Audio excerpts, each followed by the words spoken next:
You're listening to CherryPickin Entertainment. Throw me the ball and watch what I do with it. You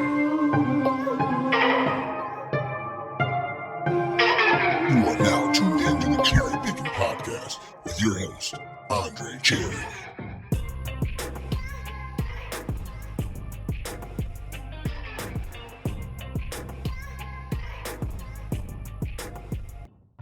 Hey, what's up, everybody? Welcome into another exciting show of the CherryPickin Podcast. We had Week 1 college football action kickoff this past Labor Day weekend, and it was fantastic. We had some great games, some great storylines, and at a high level, I want to talk about some of the games that had my interest. Hope you all had a great Labor Day weekend, though, before I get started here. Hope you had fun with your friends and family. Hopefully, you were able to hit that pool one last time for this summer season before we officially get into the fall season. I think yesterday I went to a cookout outside of Philly. We went up to Allentown. We spent that with some friends up there. And then on Saturday, I was with my good friend Casey Callanan, Casey Kane. You know him on the podcast. We hit up the U.S. Open, and that was an incredible experience. I've never witnessed live tennis before. We were out there for the Friday evening action up at Arthur Ashe Stadium, rather. Fantastic event. Saw some great tennis. It lasted well into the early morning hours of Saturday. I am still kind of dragging a little bit, but it was a great time. Great way to spend Labor Day weekend. Hopefully you guys had a great time as well.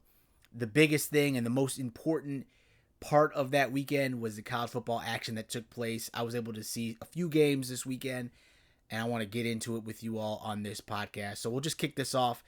We had some exciting games in Week 1. Utah versus Florida was a matchup that kicked off this past Thursday, and this game felt very one-sided from the jump. Utah dominated the Gators. Utes quarterback Bryson Barnes threw an absolute dime, 70 yards to wide receiver Money Parks for a touchdown on Utah's very first offensive play of the game, which set the tone for the entire game, if I'm being real. I mean, it was fantastic. It was crazy. It had my attention from the jump. Quarterback Barnes split time with another quarterback, Nate Johnson, during this game, while Utah's usual starter, Cameron Rising, is still recovering from a knee injury he suffered at the end of last season.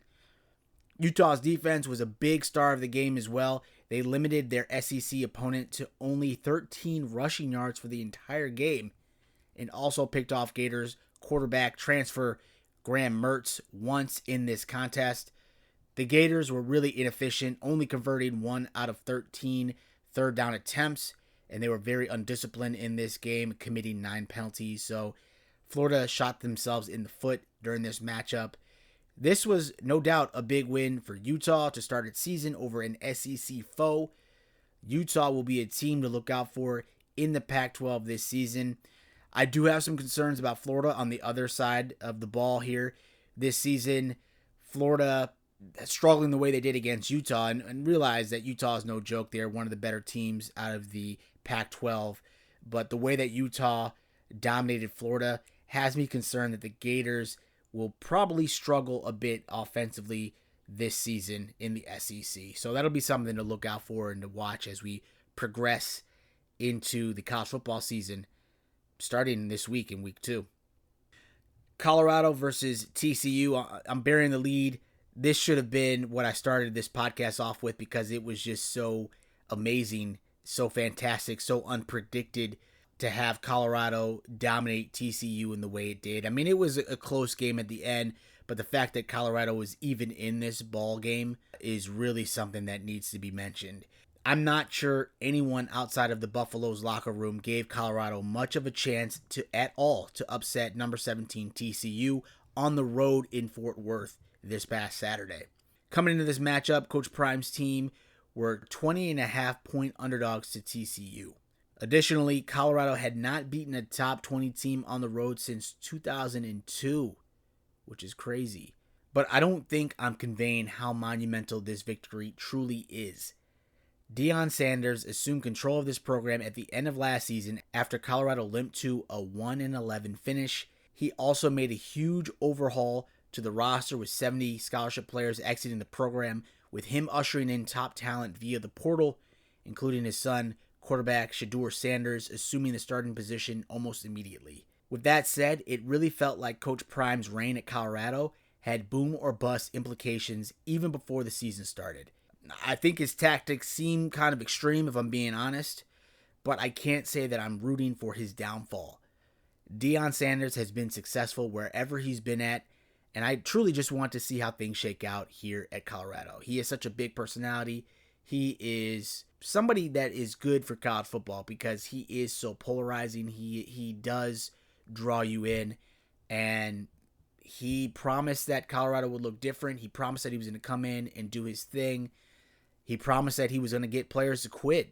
Honestly, they quit. He got the players that he wants in, and Colorado looks newly improved. They look revamped. This looks like a hot program after week one.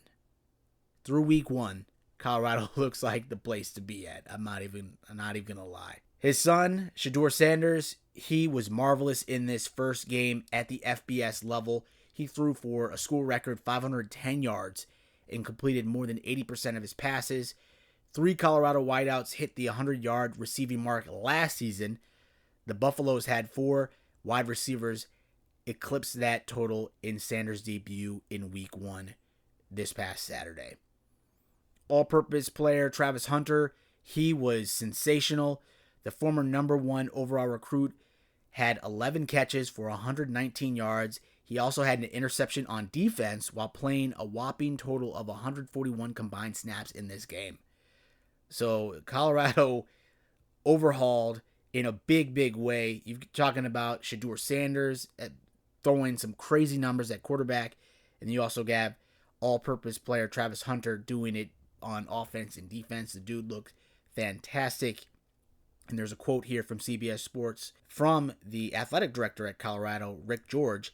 He said, and I quote, "You name it. Everything is up 300 to 400%, whether merchandise, social media followers. The enormity of it is hard to quantify," end quote. And I'm not going to lie, those Colorado unis that they were wearing this past Saturday, all white, looked very sharp, very impressive. I'm not really a Colorado guy. I'm not saying that I'm on the bandwagon, but I can't deny that fit looked fresh. All those all white unis. Deion Sanders was wearing it felt like a white hooded sweatshirt with Colorado over the top of the chest. Like, it looked fresh. That looked clean. I believe when he says that merchandise is up 300, 400%, I mean, that's a fresh fit. The effect that Deion Sanders has already had on the program, you got to think that it's a win from Jump Street. I mean, it's only week 1, but you get a top 20 win against a team that was in the national championship last season. You get an impressive victory over them on the road. You hadn't beat a top 20 team since 2002. That's a win. Merchandise sales are up. That's a win. Everybody's talking about Colorado. That's a win. When was the last time we talked about Colorado outside of Deion Sanders assuming the head coaching position? It had been a while. Colorado feels like must-see TV. I came back from New York, had this game on immediately. I was watching till the end of the game because of the effect that Coach Prime has already at Colorado. I was glued to it. I will be glued to the game next week against Nebraska. I will watch that game. I will seek it out to watch Colorado versus Nebraska. Whatever game is on, whatever bigger time matchup might be on at that time, I'm going to be flipping back and forth to watch Colorado. Or I'll be doing this new thing on YouTube TV where they let you watch 4 games at once. Did you guys see that? I watched that this past Thursday. I was watching NC State versus UConn. I think I had Nebraska versus Minnesota, some other games on Thursday night. I thought it was a pretty cool feature because I hadn't seen that in previous years of having YouTube TV, but I just hope that they give you the option to choose the games. I don't think you can do that yet with YouTube TV with that 4-game view. But at any rate, I will be watching Colorado versus Nebraska to see what Coach Prime's kids do against Matt Rule's Cornhuskers next Saturday. So I'll have that on. It'll probably be on Fox, I'm assuming. But Coach Prime said what he was going to do. He did it. And I'm not saying that they're going to do this every week. They're going to dominate. But they're definitely, it feels like they're going to be in some games. The Pac-12 is no joke with the schedule they've got this season. It's going to be tough. But I see what they did against a TCU team that's still pretty good.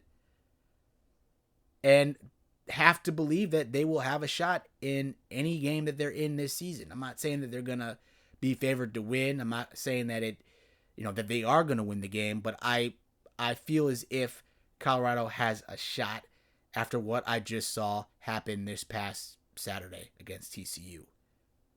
So it'll be fun following Colorado this season, no doubt, because like I said, it felt like there was a boom or bust mentality with Coach Prime this season, and I don't think it goes away after week 1. I think every week is boom or bust for Coach Prime. Hell of a game. And we have a quote here from Coach Prime, also from CBS Sports, and I quote, "These young men in there right now, they believe. Not all of them believe, but they came up one by one, two by two. They believe. I'm good with that. We've got that room," end quote. That came from Coach Prime, and he's saying they see what's happening. They just saw what happened against TCU. They're starting to believe. And that's a very powerful, contagious feeling. When you believe in something, anything is possible. You could take on Goliath, and you could win. This is a very exciting time for Colorado. If you follow that program, if you live in that state, I'm sure this is top news out of Colorado. And I'm excited to see what happens the rest of the way. This upcoming weekend, like I said, they get a matchup against former Big 12 opponent Nebraska in a game that the Buffs should be favored in. I hope everyone around that program enjoys this moment right now. I don't expect it to last forever, but for right now, it's fun and it feels special, so savor the moment. Then we had a game last night. I'm recording this episode on Monday, September 4th. We had Florida State versus LSU. Florida State, number 8 in the AP poll. LSU, number 5.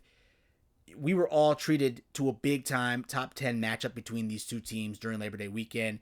And I didn't think it would disappoint. I will say that I was surprised that Florida State dominated in the way that it did against an LSU team that won the SEC West last season. Defensively, FSU stepped up when it mattered. The Noles stopped the Tigers twice on 4th downs in the first half, including one at the goal line. And offensively, FSU clicked on all cylinders during this game. Noles quarterback Jordan Travis threw for 342 yards with 4 touchdowns. Travis's favorite target of the night was wide receiver Keon Coleman, who hauled in 9 balls for 122 yards and 3 touchdowns. I have a feeling Florida State will be fun to watch this season. Head coach Mike Norvell enters his 4th season down at Tallahassee, and it feels like all of the work he did to overhaul this roster over the years is starting to pay off. They had a great finish last year. I think they went 10-3 in 2022. And this year feels like it could be special as well. It feels like we could be talking about Florida State and Clemson in the ACC. And after what I saw offensively from Florida State and defensively for that matter, I feel like Florida State has a shot to run with anyone in the ACC. It'll be exciting to see what they can do. I'm a NC State guy, as you know, but I like the ACC. I love this conference. I like when teams such as Florida State are back playing at a high level again. Florida State had dominated the conference for so long, and I just love the competition. I think it's good for the conference, makes the conference stronger to have Florida State come back. And so I know it's only week 1, granted, but I like what Florida State was able to do against an SEC opponent that is no slouch. They performed very well last year, LSU did. I would expect LSU to be competitive again this season. I think it bodes well for Florida State in the conference that Florida State was able to get such an impressive victory dominating LSU in the way that it did. We'll see how the season shakes out, but that's a great start for FSU.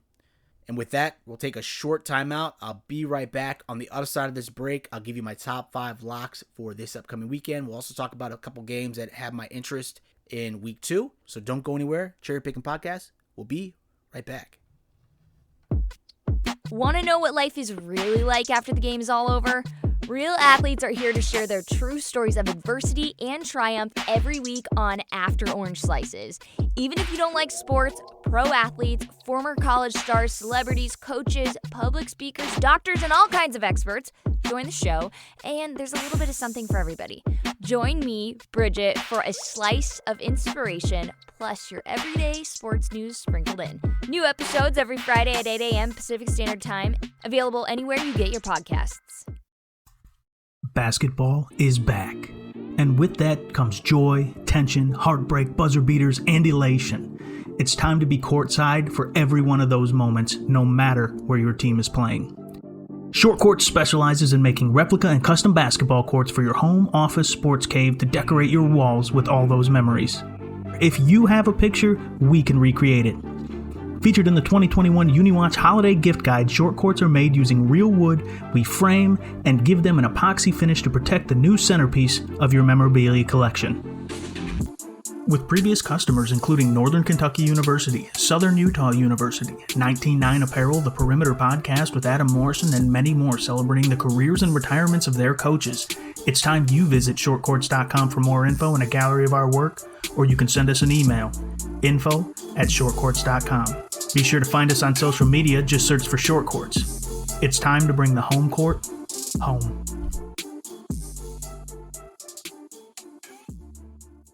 Hey everybody, welcome back to the show.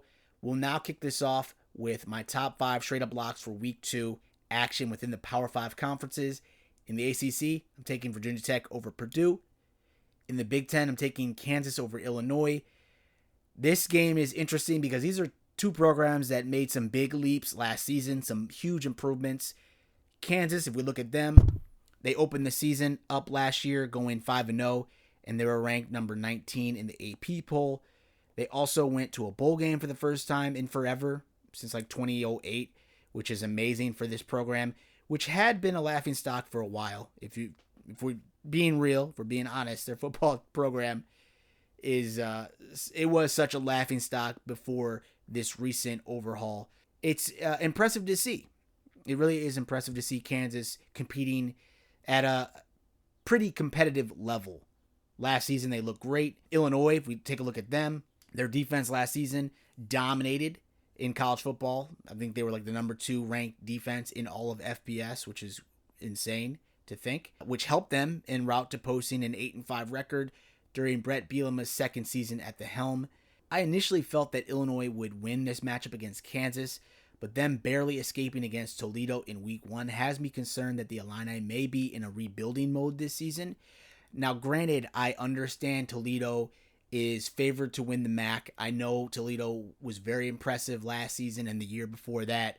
Toledo is no slouch, but still, Illinois shouldn't be playing as close as they did this past weekend against Toledo. It has me a little concerned.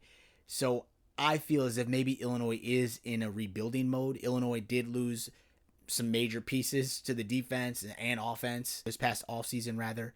So I don't know that I would take Illinois over Kansas, especially when Illinois has to go on the road. I think Kansas is rolling, good momentum for both of these programs, honestly. But I think Kansas is feeling itself right now, and I like Kansas at home over Illinois this upcoming weekend. So I like Kansas at home over Illinois this weekend. In the Big 12, I'm taking Utah over Baylor. These are two teams that are moving in opposite directions. Utah dominated Florida in Week 1, while Baylor got embarrassed by Texas State. I like Utah in this matchup.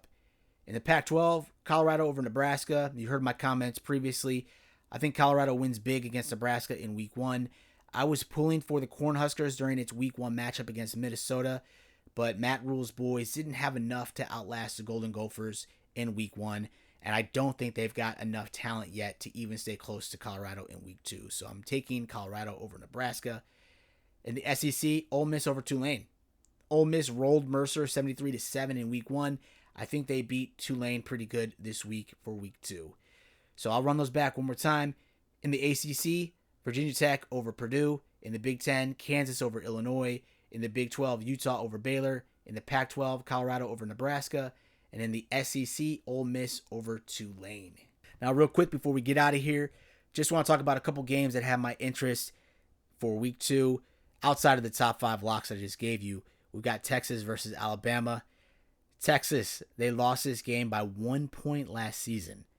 By 1 point at home. And it was a crazy, crazy game. I think the Longhorns are here to play this season, and I give them a great shot of winning this game against a rebuilding, and I say that in air quotes, Alabama team. I think this game is going to be very fun to watch. I think this is going to be an offensive show from Texas. I think they're going to just lay out the points. I truly believe that Alabama is ripe for an upset in week 2 against Texas. I'm going to have a good seat on the couch for that game. Alabama, they're currently favored by 7 points at home right now, so it's going to be close. Vegas thinks it'll be a close game, and I just truly think that Texas is here to impress in its last season in the Big 12, and I think they're going to get a pretty nice win against Alabama this weekend. We've also got NC State versus Notre Dame this weekend in week 2 action. NC State is 2-1 versus Notre Dame all time. These teams first met during the 2003 Gator Bowl. I was watching that game. I was a young kid in high school. The Wolfpack beat up on the Irish 28-6 during that contest. I was just a young child in love with college football, in love with NC State. That team had Phillip Rivers, Jericho Cotchery at wide receiver, running back team McClendon, and the NC State Wolfpack dominated the Irish pretty good in that game. Chuck Amato was the head coach of the NC State Wolfpack, Chuck the Chest. And I remember as a kid, as we were getting close to that matchup, it was a January bowl game. It might have been January 1st, if I'm remembering correctly, New Year's Day. I remember hearing something in the media that NC State had all its players just watch Rudy like nonstop all day, like as they were at their hotels. Like the only content they could watch on TV, I believe, was Notre Dame hype videos or like Rudy. Like it was just all Notre Dame content, and it just made the NC State players so sick and fed up that they came out on January 1st and whooped up on Notre Dame because they were just so angry, so mad that that's all they could watch. It was just constant Notre Dame material, just nonstop during that bowl prep. And NC State, by end result, beat on them pretty good by a score of 28-6. But the last time these two teams met in 2017, it wasn't so funny. It wasn't so nice for my NC State Wolfpack. The Irish clipped the Wolfpack pretty good, 35-14 in that matchup back in 2017. So this is the third time that these teams are meeting. Notre Dame has looked impressive against inferior teams during its first 2 games of the season this year. They've scored a combined 98 points. Quarterback from former Wake Forest quarterback Sam Hartman has definitely given the Irish a boost offensively. It's going to be weird watching former Wake Forest stud come back to Carter Finley Stadium next week dressed up in blue and gold, but it is what it is, I guess. NC State, by comparison, they outlasted the UConn Huskies last week in what started off as a close game for much of the contest. The Wolfpack are a talented bunch. They are anchored by former UVA transfer quarterback Brendan Armstrong. So I think this game will be close. I think it'll be fun to watch these two studs, Brendan Armstrong and Sam Hartman, duel it out. I think it's going to be a close matchup. I of course, can't ever root against my Wolfpack, but I have a feeling that this will be a very, very good game between these two teams, and it'll be a very important test for Notre Dame as it's got postseason hopes on the line here that they have a good showing against NC State this upcoming weekend. So those are 2 games that I'll be watching. I'm excited for, and you should have a good seat on the couch for both of those games. Well, that knock on the door means I have to go. So thank you for downloading this podcast episode. I appreciate you listening to it. I hope you enjoyed watching Week 1 college football. Week 2 is shaping up to be just as special. Hope you have a great seat on the couch for all of the games this upcoming weekend. Hope you enjoy the rest of the Labor Day holiday weekend, and I hope you have a great upcoming week, and I cannot wait to talk to you again soon. Let's have a good one, and let's enjoy college football this upcoming weekend. Thank you, everybody. Take care. Peace. And that's a very powerful, contagious feeling. When you believe in something, anything is possible. You could take on Goliath, and you could win. Thank you again for tuning into my Cherry Pickin' podcast. If you enjoyed this episode, please feel free to subscribe to my show and drop me a rating on Apple Podcasts. All of my digital content can be found at the website CherryPickin2023.com. And if you are looking to interact with me via social media, my Twitter handle is @Cherry_Pickin. That's PICKIN. On my Twitter, you'll also find a link to my blog where I post my weekly college football predictions and analysis. I can also be reached via email at cherrypickinsports@gmail.com. Please feel free to reach out to me regarding what you like about this podcast or about what content you'd like to hear more of on future episodes. I sincerely thank you for your support, and I can't wait to talk to you again soon. Take care.